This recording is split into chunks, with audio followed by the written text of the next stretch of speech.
Sebenarnya peristiwa yang sudah terjadi itu sudah sangat jelas ya. Seperti apa rekamannya bisa kita lihat sendiri. Ya, yang menjadi perdebatan itu adalah direncanakan atau tidak. Ya. Dan tadi ahli juga sudah semakin membuat terang karena dari pertanyaan saya pun juga sangat clear menggambarkan bahwa apabila terjadi perencanaan pertemuan untuk mengklarifikasi sesuatu hal dan kemudian ternyata dalam pembicaraan di situ terjadi eskalasi emosi dan terjadi penganiayaan, ahli sampaikan bahwa itu terpenuhi ya dengan sengaja. Tapi kalau misalnya masalah bagaimana niat utamanya, itulah yang nanti membedakan ini berencana apa enggak. Karena memang dalam persidangan ini pun sama-sama kita lihat bahwa tidak ada perencanaan bagaimana nanti akan dilakukan pemukulan.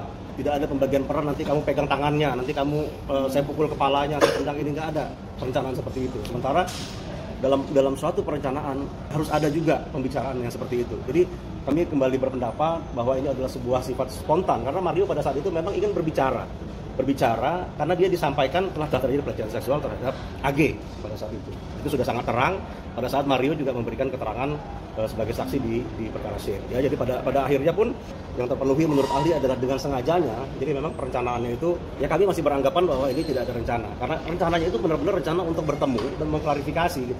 Pada saat bertemu itu memang ada reaksi yang bisa muncul ya dari seorang Mario pun ya kita bisa bayangkan kalau misalnya informasinya adalah dilecehkan, emosi seperti apa yang akan dia miliki gitu pacarnya.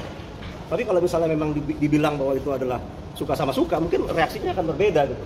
Mungkin nggak perlu bertemu juga, ya udah ditinggalin aja kan seperti itu. Dari kesaksian Shane pun disampaikan bahwa Shane tahunya adalah anak AG ini dilecehkan, tidak sesuai dengan keinginannya.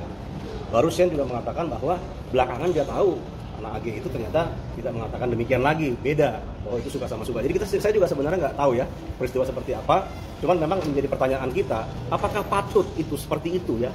Orang sedang ingin bertanya ya tentang suatu kejadian yang sangat sensitif ya, kemudian terjadi eskalasi terus dikatakan ini sebuah perencanaan ya, hanya dengan melihat akibat yang sangat parah gitu. Kita harus strict dalam menegakkan hukum ini, bukan masalah ringan beratnya Mario ya. Tapi kalau misalnya memang dia terpenuhi unsurnya, silahkan dihukum seberat-beratnya sesuai dengan apa yang seharusnya.